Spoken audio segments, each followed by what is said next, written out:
അതുകൊണ്ടാണ് ആര് പ്രാർത്ഥിച്ചാലും എന്ത് വിഷയമായാലും ദൈവം എന്ന് വിളിക്കുമ്പോൾ ഏത് മൈതാനത്ത് നിന്ന് വിളിച്ചാലും ദൈവം കേൾക്കണതിൻ്റെ കാരണം അതാണ്. പക്ഷെ നമുക്കങ്ങനെ മൈതാന ബന്ധമല്ല വേണ്ടത്. അപ്പനും മക്കളും തമ്മിലുള്ള ബന്ധം മൈതാന ബന്ധമാണോ? അല്ല. അത് നമ്മൾ മനസ്സിലാക്കിയാൽ മതി. അപ്പനും മക്കളും തമ്മിലുള്ള ഗാർഹിക ബന്ധവും രക്തബന്ധവുമാണ്. പ്രാർത്ഥിക്കുക, കർത്താവായ ദൈവമേ, ഒരു പൊതുബന്ധത്തെക്കാൾ ഉപരി സ്വകാര്യമായ ഗാർഹികമായ രക്തബന്ധത്തിലേക്ക് എന്റെ ആധ്യാത്മിക ജീവിതത്തെ നീ പുനഃക്രമീകരണം ചെയ്യണമേ. ശ്രദ്ധിക്കട്ടെ, 7:12 ശ്രദ്ധിക്കട്ടെ. ഹല്ലേലൂയ, ഹല്ലേലൂയ, ഹല്ലേലൂയ. യേശുവേ നന്ദി, യേശുവേ സ്തുതി. ഹല്ലേലൂയ, ഹല്ലേലൂയ, ഹല്ലേലൂയ, ഹല്ലേലൂയ. ലൂക്ക 7:12 അവൻ നഗര കവാടത്തിനടുത്തെത്തിയപ്പോൾ അവൻ നഗര കവാടത്തിന് അടുത്തെത്തിയപ്പോൾ മരിച്ചുപോയ ഒരുവനെ ചിലർ എടുത്തുകൊണ്ട് വരുന്നത് കണ്ടു. ഒരു വിധവയുടെ ഏകപുത്രനായിരുന്നു അവൻ. പട്ടണത്തിൽ നിന്ന് വലിയൊരു ജനക്കൂട്ടവും അവളോടൊപ്പം ഉണ്ടായിരുന്നു. അവളെ കണ്ട് മനസ്സലിഞ്ഞ് കർത്താവ് അവളോട് പറഞ്ഞു, കരയേണ്ട. അവൻ മുന്നോട്ട് വന്ന് ശവമഞ്ചത്തിന്മേൽ തൊട്ടു. അത് വഹിച്ചിരുന്നവർ നിന്നു. അപ്പോൾ അവൻ പറഞ്ഞു, യുവാവേ, ഞാൻ നിന്നോട് പറയുന്നു, എഴുന്നേൽക്കുക. മരിച്ചവൻ ഉടനെ എഴുന്നേറ്റിരുന്നു. അപ്പോഴ് മരിച്ചവനെ ഉയർപ്പിക്കുന്ന കർത്താവിൻ്റെ ജീവിതത്തിലെ ഏറ്റവും പ്രധാനപ്പെട്ട ഒരു അനുഭവമാണിത്. നിങ്ങൾക്കറിയാമല്ലോ, ഇതിന് ആരും പ്രേരിച്ചില്ല. ആ വിധവ കരഞ്ഞ് പറഞ്ഞോ, കർത്താവ് എൻ്റെ മകനെ ഉയർപ്പിക്കണമെന്ന് പറഞ്ഞോ? ഇല്ല, പറഞ്ഞില്ല. ദൈവത്തിൻ്റെ സ്വാഭാവികമായ ഒരു ഇത് മനുഷ്യൻ്റെ പ്രശ്നങ്ങളോടും കണ്ണുനീരിനോടും നേരിട്ട് ആരും പറയാതെയും ചോദിക്കാതെയും പ്രാർത്ഥിക്കാതെയും തന്നെ ഇൻട്രാക്ട് ചെയ്യുന്ന സ്വഭാവമാണ്. സ്വാഭാവികമായി അതിനോട് പ്രതികരിക്കുന്ന സ്വഭാവമാണ് ദൈവത്തിനുള്ളത്. ഇതാണ് മനസ്സരിവെന്ന് പറയണത്. അപ്പം അതുപോലെ അത് നമ്മൾ മനസ്സിലാക്കുക. അതേ പക്ഷേ ഇത് അതുകൊണ്ടാണ് പല കാര്യങ്ങളും നമ്മൾ എവിടെ ഇരുന്ന് പറഞ്ഞാലും ദൈവം കേൾക്കും. ഒരു പ്രശ്നവും ഇല്ല അതിനകത്ത്. പിന്നെ നമ്മൾ എന്താണ് ഉടമ്പടി എടുക്കണമെന്ന് വെച്ച് കഴിഞ്ഞാൽ നമ്മൾക്ക് ഈ മൈതാന ബന്ധം പോരാതെ വരുമ്പോഴാണ്. മനസ്സിലായോ? നമുക്കെന്താ വേണ്ടത്? ഒരു വ്യക്തിബന്ധമാണ് വേണ്ടത് ദൈവമായിട്ട്. കാര്യം എന്താ കാര്യം വെച്ച് കഴിഞ്ഞാൽ നമ്മൾ ഉദ്ദേശിക്കുന്നത് നിത്യതയാണ് ഉദ്ദേശിക്കുന്നത്.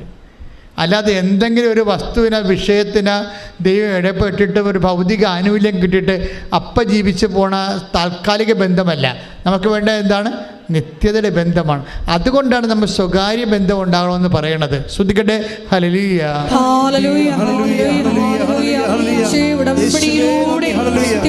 സ്വകാര്യ ബന്ധത്തിലേക്ക് വരുമ്പോൾ നമ്മൾ എന്താ ചെയ്യുക? അവിടെയാണ് നമ്മുടെ സൽപ്രവൃത്തി ശുശ്രൂഷയൊക്കെ വരണത്. നമ്മൾ എന്തുമാത്രം സൽപ്രവൃത്തിയാണ് ഉള്ളത്. മൈതാനത്ത് നിന്ന് പ്രാർത്ഥിക്കുക മുടക്കമൊന്നുമില്ലല്ലോ. അപ്പോൾ ദൈവമായിട്ട് നമുക്ക് സ്വകാര്യ ബന്ധം ഉണ്ടാകുന്നില്ല. നമുക്ക് ക്ലെയിമുമില്ല. എന്നാ ക്ലെയിം നമുക്കുണ്ട്? ഉടമ്പടിയിലാകുമ്പോൾ നമുക്ക് ക്ലെയിമുണ്ട്. നമുക്കറിയാം, ക്ലെയിം എന്ന് പറയുന്നത് മെരിറ്റാണ്. ഈ ദിവസങ്ങളിൽ ക്ലെയിം ഉണ്ടായിട്ട് പോലും രക്ഷപ്പെടാഞ്ഞ ഒരു ഡോക്ടർ സാക്ഷ്യം പറഞ്ഞു. ഡോക്ടർ ദേവിയുടെ സാക്ഷ്യം കിടപ്പുണ്ട് നമ്മുടെ ഈ ദിവസങ്ങളിൽ പറഞ്ഞതാ. ഡോക്ടർ ദേവിയുടെ പ്രശ്നമുണ്ട്, അവർക്ക് ക്ലെയിം ഉണ്ട്. അല്ല, 23 അവർ ഒരു ഫിസിയോളജി അതായത് ഹ്യൂമൻ ബോഡിയുടെ ഫിസിഷ്യനാണ് അവർ. പക്ഷേ അവർക്ക് ഒരു അവർ കോളേജിൽ പഠിപ്പിക്കുകയാണ്, ഗസ്റ്റ് ലെക്ചറായിട്ട് പഠിപ്പിക്കുകയാണ്. എത്ര കൊല്ലമായി? 23 കൊല്ലം. 23 കൊല്ലം ഒരു കോളേജിൽ ഒരു ഡോക്ടർ ഗസ്റ്റ് ലെക്ചറായിട്ട് പഠിപ്പിക്കുകയാണ്. ഡോക്ടർ ദേവി. കുറേ നാൾ കഴിഞ്ഞപ്പോൾ അവർക്ക് മനസ്സിലായി ഇനിയിപ്പോൾ കുറച്ച് കഴിയുമ്പോൾ റിട്ടയർഡ് ആവും. 23 കൊല്ലം പഠിപ്പിക്കാൻ തുടങ്ങിയതാണ്. ഇത് ഇപ്പോഴും പെർമനൻ്റ് ആക്കിയിട്ടില്ല ആ കോളേജിൽ. അപ്പോഴവർ ആരോ പറഞ്ഞിട്ട് ഉടമ്പടി എടുക്കും. ആരോ പറഞ്ഞ് ഇവിടെ വന്ന് ഉടമ്പടി എടുക്കും. ഉടമ്പടി എടുത്ത് കഴിയുമ്പോൾ അവരവിടെ പ്രിൻസിപ്പൾ വിളിക്കും. എന്താ വിളിക്കുന്നത് വെച്ച് കഴിഞ്ഞാൽ, നിങ്ങൾക്ക് വേറെ കോളേജ് വല്ല നോട്ടം ഉണ്ടോ, അതോ ഈ കോളേജിൽ തന്നെ പെർമനൻ്റായിട്ട് തുടരാൻ താല്പര്യമുണ്ടോ ചോദിക്കും.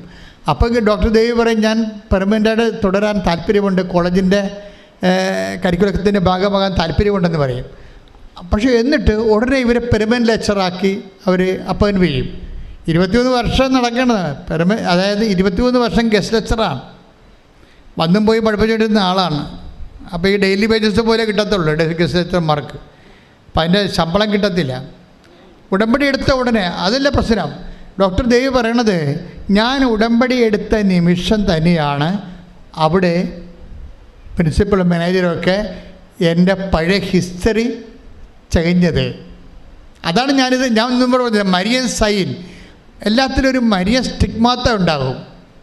അതായത് മരിയൻ അടയാളങ്ങൾ കാണും. അത് അമ്മ തന്നെ ചെയ്തു തന്നാണെന്ന് നമുക്ക് ബോധ്യപ്പെടുന്ന രീതിയിൽ അമ്മ അനുഗ്രഹിക്കത്തുള്ളത്. അപ്പോൾ അവരോട് പറഞ്ഞിട്ട്, ഞാൻ ഉടമ്പടി എടുത്ത ആ മണിക്കൂറും അവർ എൻ്റെ പഴയ ഫയലുകൾ നോക്കി. ഫയൽ നോക്കിയപ്പോൾ ഇവർക്ക് റിമാർക്സൊന്നും ഇല്ല. എന്താ പ്രശ്നം വെച്ച് കഴിഞ്ഞാൽ, ഇവരെയും മെറിറ്റുള്ള ആളാണ്, പക്ഷേ അവർക്ക് കൂടി താല്പര്യം വരണ്ടേ. അപ്പോയിൻമെൻറ്റ് ചെയ്യുന്നവർക്ക് നമ്മുടെ മെറിറ്റ് ഉണ്ടെന്ന് പറഞ്ഞ് നമുക്ക് ക്ലെയിമില്ല, അത് അവർക്ക് കൂടി താല്പര്യം വേണം. ഇപ്പം നമ്മൾ സഹകരണ സംഘത്തിലൊക്കെ പോയി പ്രൈവറ്റ് സംഘങ്ങളിലൊക്കെ ചെന്നുള്ള പ്രൈവറ്റ് ആയിട്ടുള്ള ഇൻസ്റ്റിറ്റ്യൂഷനിലൊക്കെ ചെല്ലുമ്പോൾ അതിൻ്റെ ബോർഡൊക്കെ ഞങ്ങൾക്ക് താല്പര്യം ഉണ്ടാകണം, മെറിറ്റ് ഉണ്ടായിട്ട് മാത്രം കാര്യമില്ല. അതുപോലൊരു അവസ്ഥയാണ് ഇവർക്ക് വന്നിരിക്കുന്നത്. പക്ഷേ ഉടമ്പടി എടുത്തോടുകൂടി അമ്മ പഴയ ഫയലെല്ലാം എടുപ്പിച്ചിട്ട് ഈ ആളെ മാർക്ക് ചെയ്ത് അവരുടെ മുമ്പിൽ അവതരിപ്പിക്കും. ഇത് വേണമെങ്കിൽ അമ്മ നേരിട്ട് പോയി ഫയലെടുത്ത് കളയും. അങ്ങനെയാണിപ്പോൾ അവർ സാക്ഷ്യം പറയണം. പെട്ടെന്ന് അവരെ ദിവസങ്ങൾക്കുള്ളിൽ അവരെ പെർമനൻ്റായിട്ട് അവരെ അതിൽ അപ്പോയിൻറ്റ് ചെയ്യും. അവർ പറയും അസിസ്റ്റൻറ്റ് പ്രൊഫസറായിട്ട് അപ്പോയിൻറ്റ് ചെയ്യും. അവർ പറയും സാക്ഷ്യം, അവർ ഇൻ്റലക്ച്വൽ ലേഡിയാണ്, അവരൊരു ലേണർ ലേഡിയാണ്. അവരാ ഉടമ്പടിയെ സമീപിക്കുന്ന രീതി കണ്ടില്ലേ? എന്തുകൊണ്ടാണ് ഇത്ര ഇൻ്റലക്ച്വൽ? ഇപ്പം അവരുടെ കയ്യിൽ തന്നെ കയ്യിൽ ഭയങ്കര വർഷങ്ങൾ പഴക്കമുള്ള ഒരു പരുവുണ്ട്. അതിങ്ങനെ പഴുത്തും നീര് വന്നും ഒക്കെ ഇരിക്കുകയാണ്. പഴുത്തും നീര് പലതരത്തിൽ ഓയിൻമെൻറ്റ്സൊക്കെ അവിടെ പേട്ടറുണ്ട്. പക്ഷെ പിന്നെയും പഴുക്കും, പിന്നെയും നീര് വരും, കൈ വണ്ണച്ചിരിക്കും, പിന്നെ കുഴിനകം പോലെ പോയി. അത് അവസാനത്തിന് അവർ ഇതെടുത്തിട്ട് ഉടമ്പടി തൈലമെടുത്ത വിശ്വാസപ്രമാണം ചൊല്ലി ആ കുഴിനകത്ത് ഡോക്ടറാണെന്ന് വിചാരിക്കണം.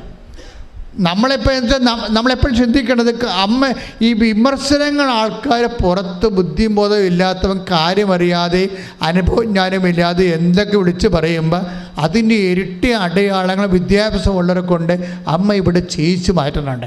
അത് തന്നെ ഓർക്കണം. ഇത് സംഗതി ഇവിടെ ചെന്ന് ഈ അടുത്ത കാലത്ത് ഇതുകൊണ്ട് അവസാനിക്കത്തില്ല.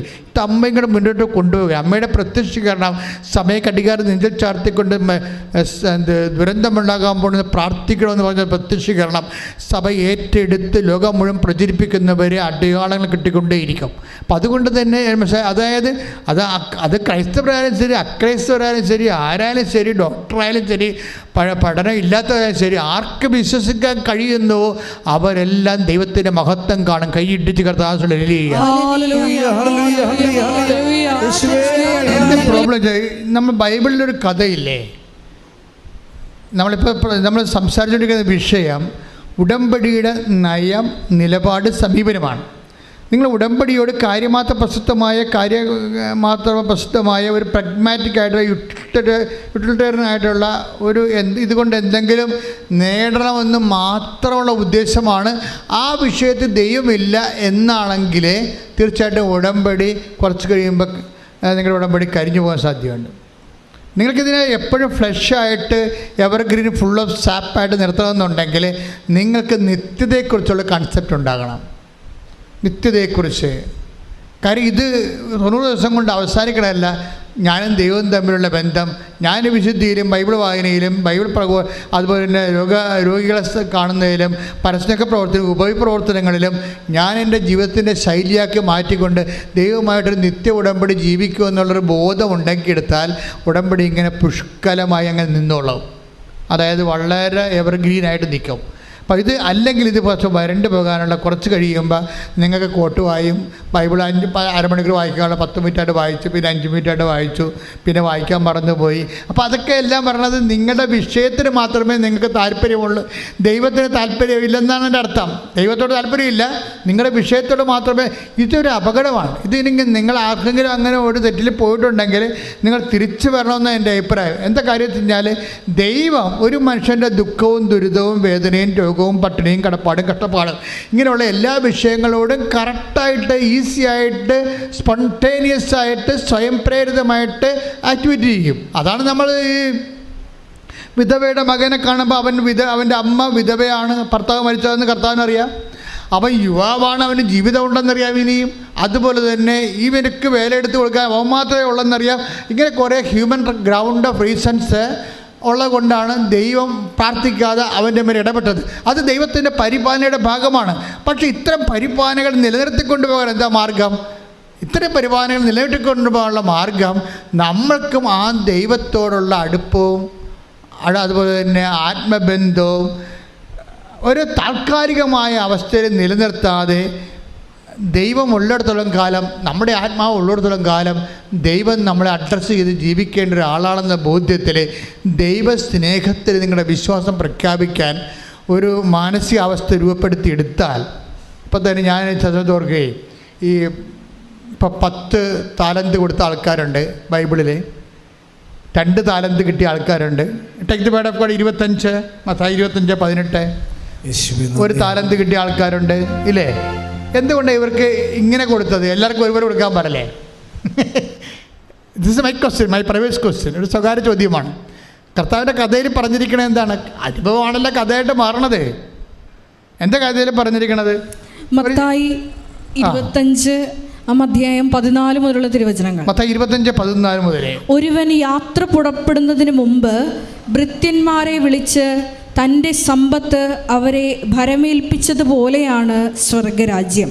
ദൈവരാജ്യത്തെ കുറിച്ച് പറയണതാണ്. അവൻ ഓരോരുത്തൻ്റെയും കഴിവനുസരിച്ച് ഒരുവന് 5 താലന്തും മറ്റൊരുവന് 2ഉം വേറൊരുവന് 1ഉം കൊടുത്ത ശേഷം യാത്ര പുറപ്പെട്ടു. അപ്പോൾ താലന്ത് പറഞ്ഞ സ്വർണ്ണ നാണയമാണ്.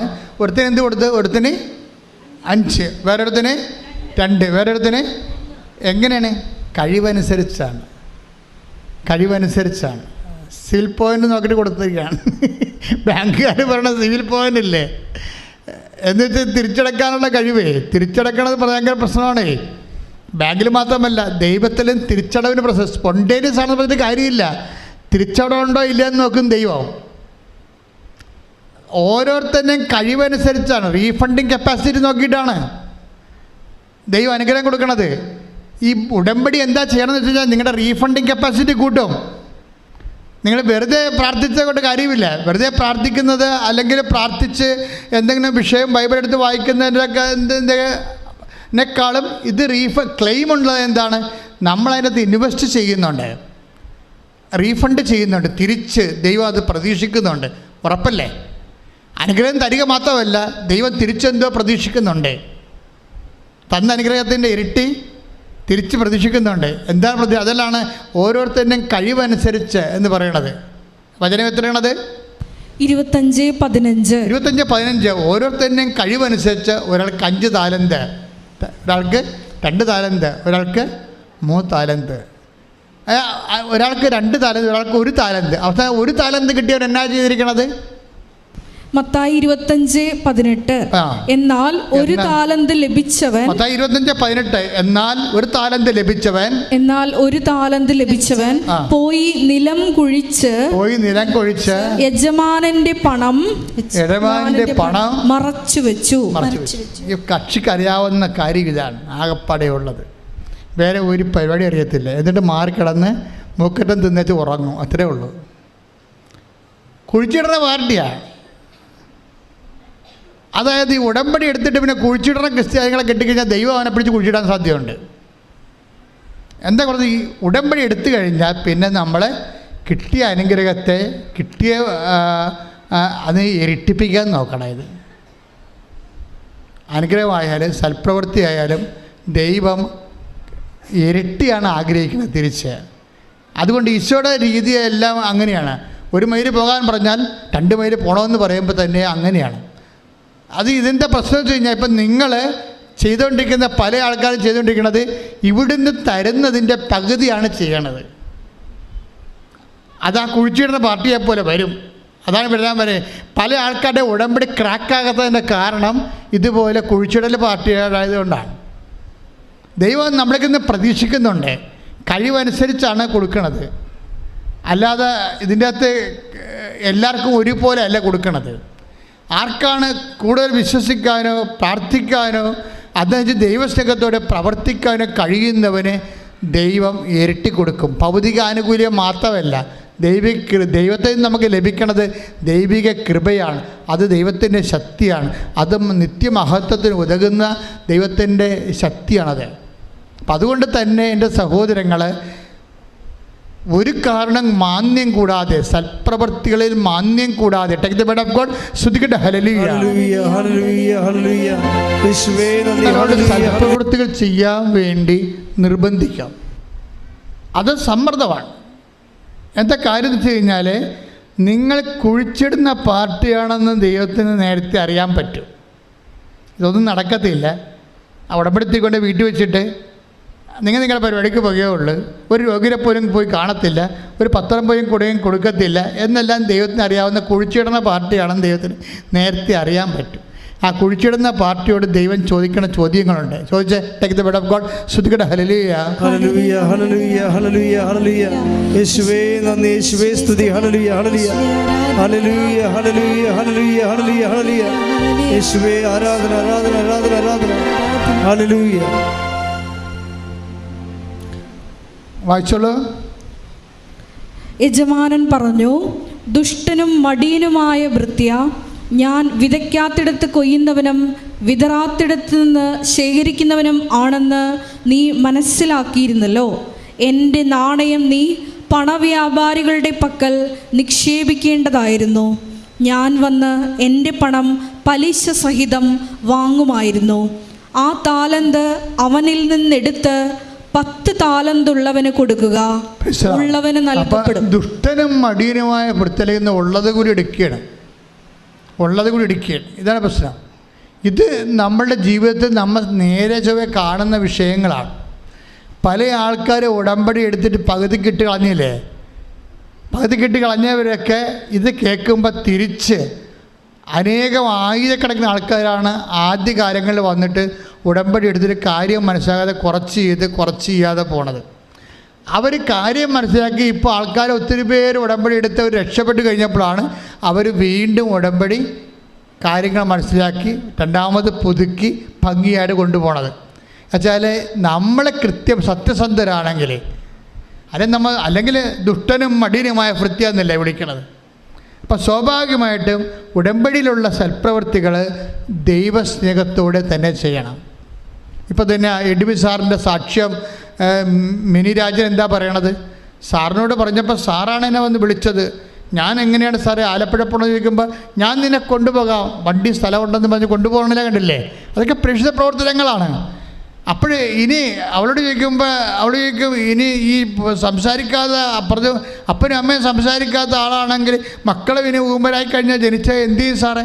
അത് കുഴപ്പമില്ലേ, ഞാൻ ഉടമ്പടി പുതുക്കുമ്പോൾ നിൻ്റെ മകൻ്റെ കാര്യം കൂടി വെച്ചേക്കാം. അപ്പോൾ ഇതാണ് മെൻഡർ എന്ന് പറയണത്.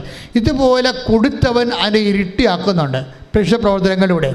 ചില ആൾക്കാർ കാര്യങ്ങൾ അറിയാൻ പാടില്ലാതെ എനിക്ക് ചില സമയത്ത് ഇവിടെ ഒന്ന് ചോദിക്കണം, കേൾക്കാം, ഈ ഉടമ്പടി തൈലം എന്താണ് ചെയ്യേണ്ടത്? കൊള്ളാം. അപ്പോൾ ക്ലാസ്സിൽ ഉറങ്ങിയിരുന്നു, അവിടെ മുകളിൽ പോയിരുന്ന് ഉറങ്ങിയിട്ട് ഇത് എന്ത് ചെയ്യണമെന്ന് ആകാശപ്പം അറിയാതെ തിരിയും പിടിച്ചുകൊണ്ട് തീപ്പിശാച്ചപ്പോൾ അങ്ങടിക്കിടന്ന് ഇറങ്ങണം കാണാൻ ചില ആൾക്കാർ. അപ്പോൾ ഇങ്ങനെയുള്ള അലപരാധികളെ ഉടമ്പടി എടുത്തിട്ടുണ്ട്. അപ്പം നിങ്ങൾ ആർക്കെങ്കിലും തെറ്റിപ്പോയിട്ടുണ്ടെങ്കിൽ നിങ്ങൾ ഇന്ന് പോലെ കറക്റ്റ് ചെയ്യാൻ വേണ്ടിയാണ് അച്ഛൻ ശാസിക്കുന്നത്, അല്ല നിങ്ങളെ വഴക്കിടുകയല്ല. നിങ്ങളെ ശാസിക്കുന്നതിൻ്റെ കാര്യത്തിൽ കറക്റ്റ് ചെയ്താൽ നിങ്ങൾക്ക് നിങ്ങളുടെ വിഷയം നടക്കും, ദൈവത്തിനെയും കിട്ടും. അതാണ് ഉടമ്പടി എടുത്താൽ 2 കാര്യങ്ങളുണ്ട്. നിങ്ങൾക്ക് നിങ്ങളുടെ വിഷയം നടക്കും, പിന്നെ എന്താണ്, ദൈവത്തിനെയും കിട്ടും. പിന്നെ ദൈവത്തിനെ കിട്ടിക്കഴിഞ്ഞാൽ നമുക്കറിയാമല്ലോ, ആത്മധൈര്യമുണ്ടാകും. കഴിഞ്ഞ ദിവസങ്ങളൊരു സാക്ഷ്യം ഉണ്ടായി.